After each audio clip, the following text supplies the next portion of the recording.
Sizni tizzalaringiz bezovta qilyaptimi? Ertalab o'rindan turishga ham qo'rqib qolganmisiz? Yana o'sha tanish g'ijir-g'ijir boshlandi deb. Zinadan tushishchi umuman azobga aylanganmi? Yoki shunchaki yurganda ham tizzangiz men ham borman, eslatib qo'yay degandek qarsillab madoringizni qurityaptimi? Agar hozir voy xuddi meni aytyapsiz-ku degan bo'lsangiz, demak bu video aynan siz uchun tayyorlangan. Ko'pchilik darrov tizzam og'riyaptimi? Demak qarilikning alomati bu. Yoki havo aynidi, shungadir o'tib ketar deb qo'l siltab qo'ya qoladi.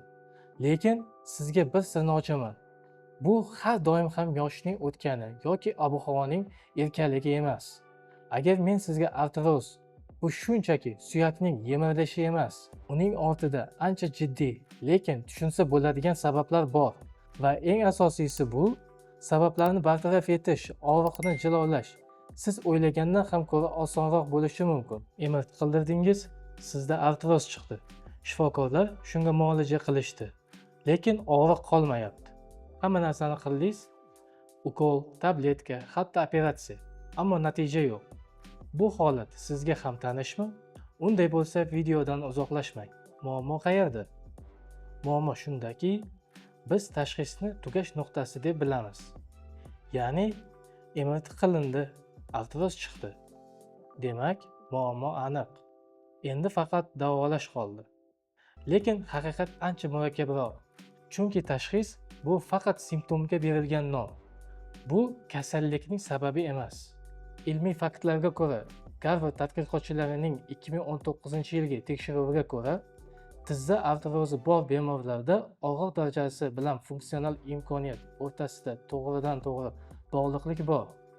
Lekin rentgen yoki MRT yordamida qo'yilgan tashxis og'riqning sababini aniqlab bera olmaydi. Demak, bu shunchaki suyakdagi o'zgarish emas. Bu umumiy harakat tizimining buzilishi. Og'riq javob emas. Og'riq bu savol. Agar bu savolga to'g'ri javob topilmasa, hatto eng kuchli ukol ham yechim bo'la olmaydi. Agar siz ham shunga o'xshash holatni boshingizdan o'tkazgan bo'lsangiz, izohlarda yozib qoldiring. Siz bu gapni ko'p eshitgansiz. Sizda artroz bor. Shuning uchun tizzangiz og'riydi. Lekin keling tanaga boshqacha nazar bilan qaraylik. Chunki inson organizmi alohida qismlar emas, bitta butun tizim. Misol qilib aytganda, bemor qabulga keladi, shikoyati o'ng tizzasida og'riq, MRTda artroz. Barcha shifokorlarda bitta gap: tizzangni davolash kerak. Lekin biz yurishini, bel holatini, oyoq mushaklarini tekshiramiz va ko'ramiz. U kishi yurganda chap oyoqqa qattiqroq yuk tushiradi. Beldagi mushaklar yaxshi ishlamayapti. Bel og'ish holati bor. Shunda tana muvozanatini saqlash uchun yukni o'ng tizzaga o'tkazyapti. Natijada u odamning tizzasi har kuni normaldan 2 barobar ko'proq bosim olyapti.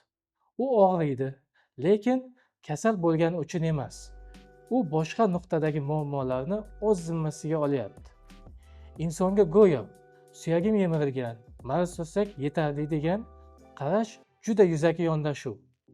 Chunki agar beldagi mushaklar yaxshi ishlamasa, tizzaga yuk tushadi.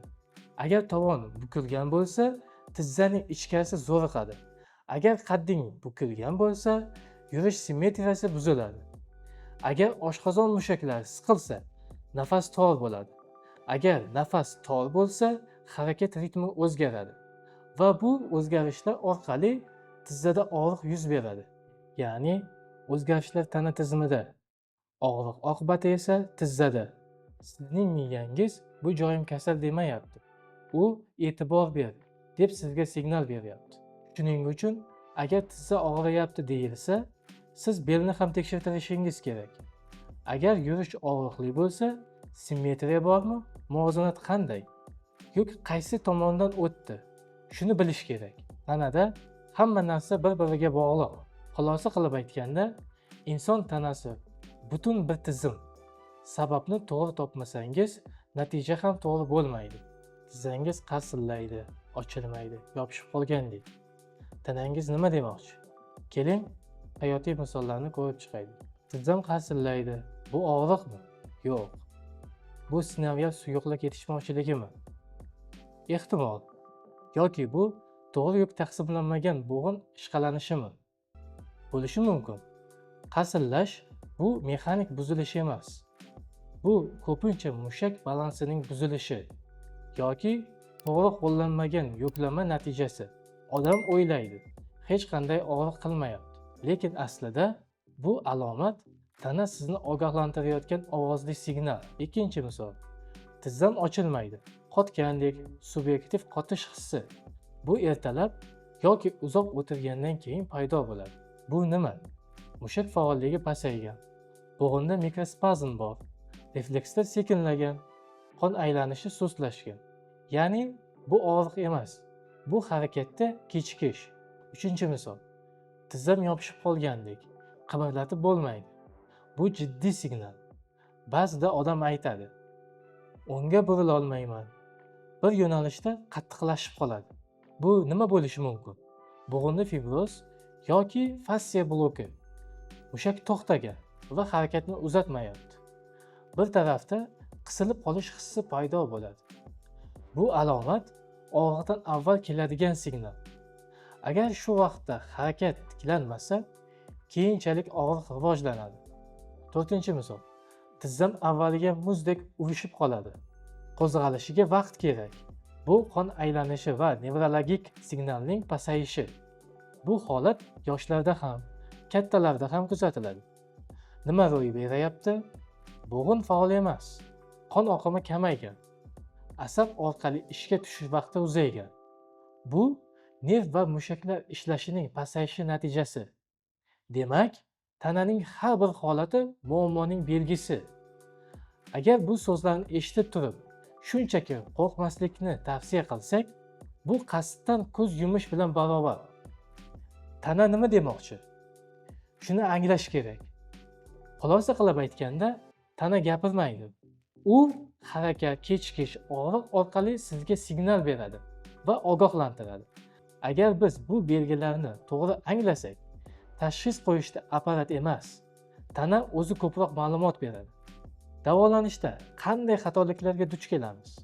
Siz muolaja qildingiz, ukol oldingiz, tabletka ichdingiz, gel surdingiz, biroz yengillashdi. Lekin bir necha hafta o'tib og'riq yana qaytdi. Nega? Bu yerda biroz to'xtab, o'zimizga savol berish kerak. Agar tanam qayta-qayta og'riq bilan signal bersa, nimaga ukol doimiy natija bermayapti? Simptom va sabab bu ikkita alohida narsa. Ukol nima qiladi? Og'riqni bosadi. Tabletkachi yallig'lanishni kamaytiradi. Bu barchasi foydali, lekin bitta shart bilan.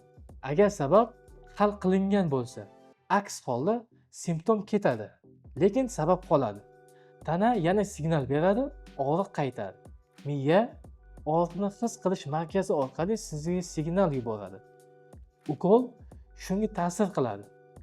Siz og'riqni his qilmaysiz, lekin mushak holati o'zgarmagan. Beldagi blok olinmagan. Yuklama noto'g'ri yo'nalishda qolgan. Tana bunda uzoqqa chiday olmaydi. U yana sizga, "Ey, menda muammo bor" deb og'riq orqali murojaat qiladi.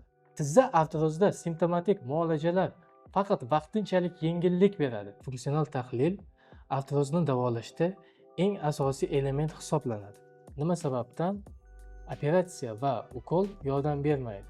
Chunki kasallikning aniq sababi topilmagan. Bel va oyoq mushaklarining to'g'ri ishlamasligi oqibatida tizzaga tushayotgan yuk ortib ketgan. Siz ham ukol yoki operatsiya qildirdingizmi? Qanday natija berdi? Izohlarda yozib qoldiring. Biz qanday yordam beramiz? Boshqacha yondashuv orqali yurishni tahlil qilamiz. Qadamingiz qanday? Og'ish bormi? Bel va panjani tekshiramiz. Qaysi mushak o'chgan? Nerv reflekslarini ko'ramiz. Signal qaysi joyda to'xtagan? Mushaklarni reaksiyaga keltiramiz. Qaysi joy kuchsiz? Harakatni qayta tiklaymiz. Siz qanday yurish kerakligini qayta o'rganasiz. Bu gimnastika emas. Bu qarashni o'zgartirish. Nega bu usul natija beradi?